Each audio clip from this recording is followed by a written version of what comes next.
When we talk about prehistoric mysteries, our minds immediately conjure images of towering dinosaurs that ruled for 160 million years. But what if I told you there's an entire lost chapter of Earth's history, a mysterious world that existed immediately after their extinction that science has almost completely overlooked? The Danian Age, the first chapter of our current era, might be the most enigmatic period in Earth's biological history, a time when evolution took bizarre paths that many researchers have deliberately avoided discussing, until now. What emerged from the ashes of Earth's greatest catastrophe wasn't just a continuation of life. It was a radical reimagining of it. With creatures so strange they challenge our fundamental understanding of evolutionary processes. The traditional narrative tells us that 66 million years ago, a mountain-sized asteroid slammed into Earth, wiping out the dinosaurs in an apocalyptic blaze. But here's where mainstream science gets uncomfortable. Multiple fossil sites across 4 continents suggest something utterly perplexing. Dinosaurs may have survived the initial impact, not just for days or weeks, but potentially for hundreds or even thousands of years afterward. These controversial findings have been quietly shelved by many institutions, leaving us to wonder, what exactly happened during Earth's darkest chapter, and why is so much of it missing from our textbooks? The fossil record at the boundary between the Cretaceous and Paleogene periods shows inexplicable gaps and contradictions that have divided the scientific community for decades, with some researchers risking their professional reputations to suggest the extinction wasn't nearly as clean or complete as we've been told. In the immediate aftermath of the impact, Earth transformed into something unrecognizable. For 3 years, our planet was shrouded in perpetual darkness as thick clouds of debris blocked the sun. Global temperatures plummeted, and a mysterious fungal explosion occurred worldwide, what researchers now call the fungal spike. This phenomenon appears in the geological record as a thin, distinct layer, where fungal spores dominated all other life forms. But here's where it gets strange. Certain fungal species, found in this layer, appear to have no modern counterparts, with structures unlike anything in today's taxonomic record. Some fringe researchers have suggested these fungi may have developed unusual properties to survive in a radiation-soaked environment, properties that may have altered the evolutionary trajectory of surviving animals. The concentration of these fungal spores is particularly high in areas where unusual animal adaptations later appeared, suggesting a potential connection that mainstream science has been reluctant to explore. The geography of this post-apocalyptic world would have looked familiar from space. The continents were positioned similarly to today, though connected differently. But on the ground, the transformation was profound. Once lush forests lay in ruins, with vast regions reduced to charred landscapes dominated by ferns and fungi. Yet within this devastation, something remarkable was happening.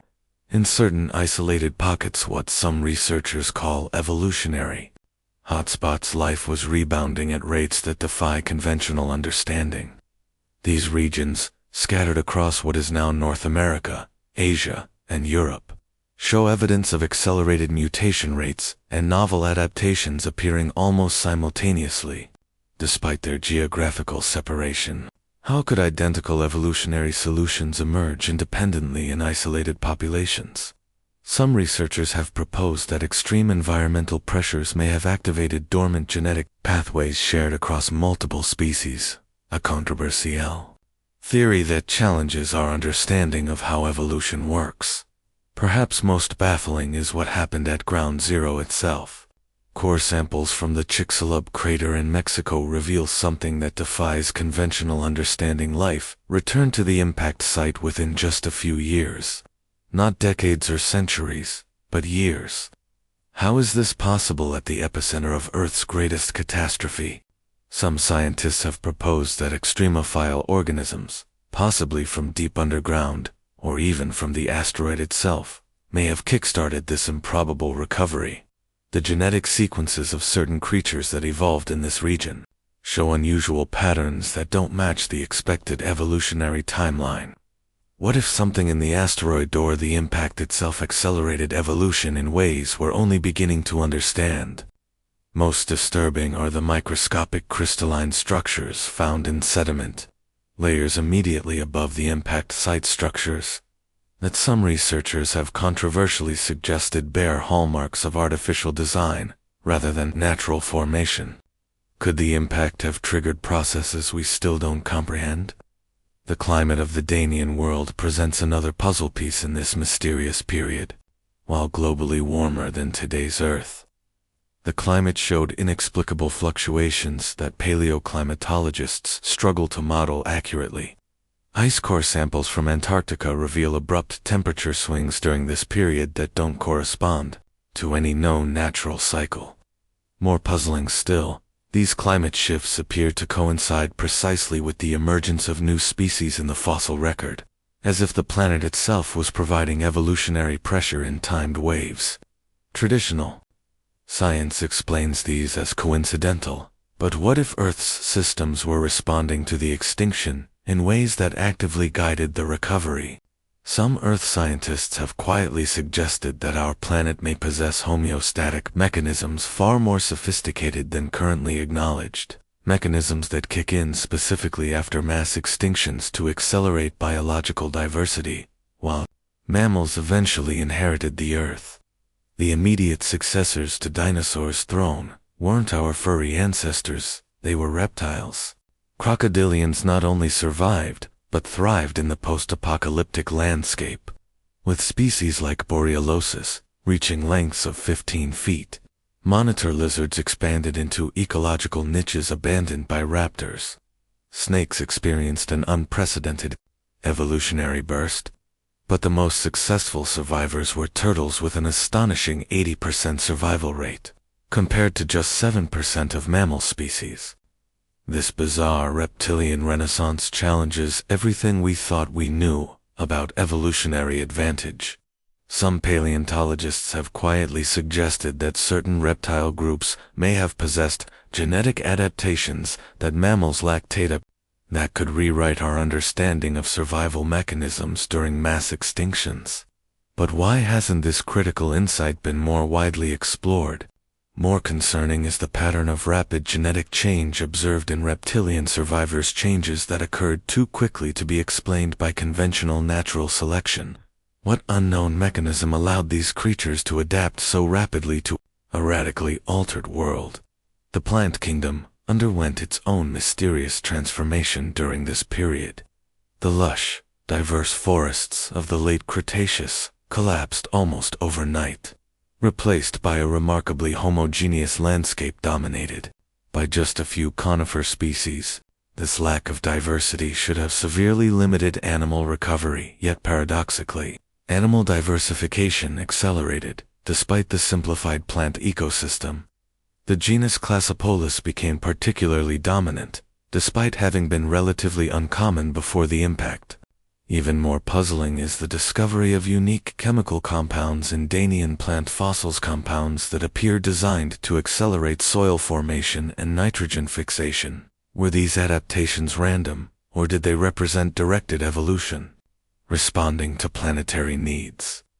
Certain plant fossils from this period show structural modifications that appear in no earlier or later specimens, as if plants briefly explored evolutionary pathways before abandoning them entirely.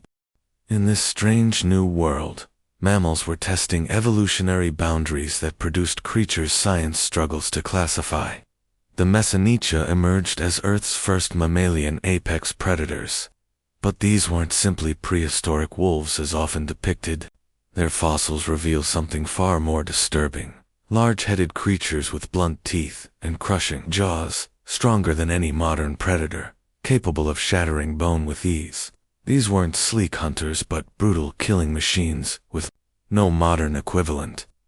More puzzling still, they weren't related to wolves or big cats, but to modern ungulates like rhinos, suggesting evolution took a drastically different path before backtracking. Were these evolutionary experiments that nature ultimately rejected? And if so, What caused this radical reversal in mammalian development? Analysis of mesonychid brain cases shows neural structures unlike anything in modern mammal structures. That suggests sensory capabilities we can barely comprehend. Some specimens show evidence of sensory organs that have no modern equivalent. What were these creatures perceiving that left no other evolutionary trace? The diversity of these early mammalian experiments goes far beyond what popular science acknowledges. Fossils discovered in Mongolia reveal mammals with skeletal adaptations, suggesting gliding abilities appearing simultaneously with ground-dwelling relatives, an evolutionary leap that should have required millions of years of gradual adaptation. Even more perplexing are the dental patterns of early Danian mammals, which show adaptations for highly specialized diets despite the severe food limitations of the post-impact world. How could such specialization emerge during a time of extreme resource scarcity? Some paleontologists point to unusual wear patterns on these teeth that suggest these animals were consuming food sources that no longer exist, perhaps fungal formations or plant species that left no fossil record. The mystery deepens when we examine growth rings in the bones of these creatures, which show periods of accelerated development, unlike anything observed in modern mammals. Beneath the waves, an equally bizarre transformation was underway. With marine reptiles like mosasaurs and plesiosaurs gone, the oceans became dominated by creatures that defy easy classification. The shark Otodus reached lengths of 30 feet within just 1 million years after the extinction and evolutionary sprint. That shouldn't have been possible, according to conventional understanding. But even stranger were fish like Coelastomus, found near the impact crater, whose armor resembled a grotesque fusion of coral and barnacles, rather than scales. Most peculiar was Edaphodon, a chimera-like fish over 11 feet long with tooth plates, instead of teeth, capable of crushing, cutting, and tearing prey. These creatures weren't just unusual, they represented evolutionary pathways that appeared suddenly, dominated briefly, then vanished completely. What environmental factors drove these strange adaptations, and why did nature seemingly abandon these experiments? Marine sediments from this period contain inexplicably high concentrations of rare earth elements and compounds that typically require extreme pressure to form. Yet these appeared in shallow sea environments, where unknown chemical processes active in Earth's oceans during this recovery period. The fossil record from the Danian shows another disturbing pattern that researchers rarely discuss publicly: the appearance of anatomical features that seem to serve no evolutionary purpose. Specimens across multiple species groups show bone structures, cranial ridges, and sensory organ modifications that appeared suddenly, persisted for a few 100,000 years, then disappeared completely from the evolutionary record. These weren't vestigial remains of previous adaptations, but entirely new structures that emerged and vanished without explanation. Most puzzling are the neural canal modifications found in multiple, unrelated species changes that suggest altered nervous system organization unlike anything before or since. What environmental pressure could have driven such fundamental biological restructuring, and why did it stop? Some researchers have controversially proposed that these changes represent biological responses to environmental factors we haven't yet identified, perhaps altered magnetic fields, radiation patterns, or atmospheric chemistry unique to this recovery period. The geographical distribution of life during the Danian presents another mystery. Fossil evidence shows that certain regions of the planet recovered dramatically faster than others, with thriving ecosystems appearing in what are now parts of Asia and South America, while other regions remained virtually lifeless. These biological oases show no obvious geographical or climatic advantages that would explain their accelerated recovery. More puzzling still, the species that emerged in these regions show unusual similarities despite being separated by vast oceans and mountain ranges. How could nearly identical adaptations appear simultaneously in isolated populations? Traditional explanations involving continental connections fall apart when timeline analysis shows these adaptations appearing within just a few thousand years, far too quickly for migration and natural selection to explain. Were there environmental factors unique to these regions that somehow accelerated evolutionary processes? Perhaps most controversial are the fossils that shouldn't exist at all, creatures from the dinosaur age that apparently refused to die on schedule. Ammonites, the iconic spiral-shelled cephalopods that defined the Mesozoic seas, were long thought to have perished instantly during the extinction event. Yet specimens discovered in Denmark and New Jersey show undeniable evidence that certain species survived for approximately 500,000 years after the impact. Even more unsettling are fragmentary fossils from multiple sites that suggest smaller theropod dinosaurs may have clung to existence in isolated pockets far longer than officially acknowledged. These finds represent a fundamental challenge to our neat, orderly timeline of Earth's history. What other creatures might have survived this planetary reset that we haven't discovered yet? And what would it mean for our understanding of evolution if dinosaurs and mammals coexisted for thousands of years after the supposed extinction boundary? Most disturbing are the rare fossil assemblages showing clear evidence of interaction between supposedly extinct creatures and their successors' interactions. That shouldn't be possible according to conventional extinction timelines. The Danian saw evolutionary experiments so radical they challenge our understanding of biological possibility. Consider the case of protozoanians, relatives of modern manatees whose skeletal structure suggests they initially evolved toward a semi-terrestrial lifestyle before abruptly reversing course and becoming fully aquatic. This evolutionary change of mind occurred within less than 1 million years, a time frame that defies conventional understanding of adaptive processes. Similar patterns appear across multiple lineages, suggesting a period of evolutionary uncertainty, as if nature itself was testing multiple solutions before committing to specific pathways. What mechanism could explain such coordinated experimentation across unrelated species groups? Some researchers have suggested that extreme environmental instability may have created selection pressures that favored developmental plasticity over specialization. Try-everything approach to survival that has no modern equivalent. The very methods we use to date this period have come under scrutiny by some researchers. Traditional radiometric dating shows inexplicable inconsistencies when applied to Danian boundary layers, with margins of error far exceeding what's typical for other geological periods.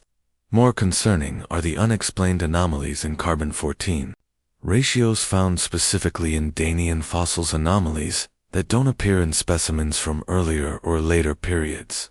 These dating irregularities have led some scientists to question whether our entire chronology of this critical evolutionary period might be fundamentally flawed. If our timeline is incorrect, what other assumptions about the recovery process might be mistaken? Some geologists have privately suggested that the transition from Cretaceous to Paleogene environments may have been more complex and potentially longer than currently accepted, with implications that could reshape our understanding of evolutionary timescales. Most puzzling of all are the mass extinction survivors that defy all explanation. Creatures like certain amphibian species that show virtually no adaptive changes across the extinction boundary, despite being extraordinarily sensitive to environmental change. How did these seemingly fragile organisms survive when so many hardier species perished? The conventional explanation of evolutionary luck seems woefully inadequate when examining the specific physiological adaptations these survivors possessed. Some researchers have proposed that certain species may have carried genetic adaptations specifically suited to catastrophic conditions, adaptations that provided no advantage during normal periods but became crucial during extinction events. This suggests a form of evolutionary preparation for disaster that challenges our understanding of natural selection itself. The long-term evolutionary consequences of the Danian period become apparent when we examine the genome of modern species. Genetic analysis reveals something shocking. Many modern animals carry DNA sequences that appear to have been inserted or dramatically modified during this specific time period. These genetic punctuation marks appear across unrelated species and show patterns that don't align with gradual evolutionary processes. What caused this apparent genetic revolution? Some researchers have cautiously suggested that extreme environmental conditions may have temporarily increased genetic transfer between species, a form of accelerated horizontal gene transfer that could explain the rapid appearance of novel adaptations. Others point to changes in cosmic radiation during this period that may have increased mutation rates. Globally, though, what might have caused such changes remains unexplained. As we piece together this forgotten chapter of Earth's history, we're left with more questions than answers. If reptiles were better suited to survive global catastrophe than mammals, why did mammals ultimately dominate? What caused nature to abandon the strange evolutionary experiments of the Danian Age? And most importantly, if we've overlooked or misinterpreted such a critical period in our planet's past, what other secrets remain buried beneath our feet? The Danian wasn't just the aftermath of an extinction, it was Earth's greatest evolutionary laboratory, where nature tested radical designs before settling on the world we know today. And that experimentation may hold the key to understanding not just our past, but our future survival on a planet where catastrophic change is the only constant. The mystery of the Danian period forces us to confront an uncomfortable possibility. What if the neat, orderly progression of life we've constructed is more fiction than fact? What if evolution doesn't always follow the gradual, predictable patterns Darwin envisioned, but can instead make radical leaps in response to catastrophic change? The creatures that emerged from Earth's darkest hour weren't just survivors, they were pioneers of evolutionary pathways we can barely comprehend. And somewhere in their strange, forgotten forms may lie the secret to life's remarkable resilience our own species may need to harness as we face our own uncertain future on this ever-changing planet.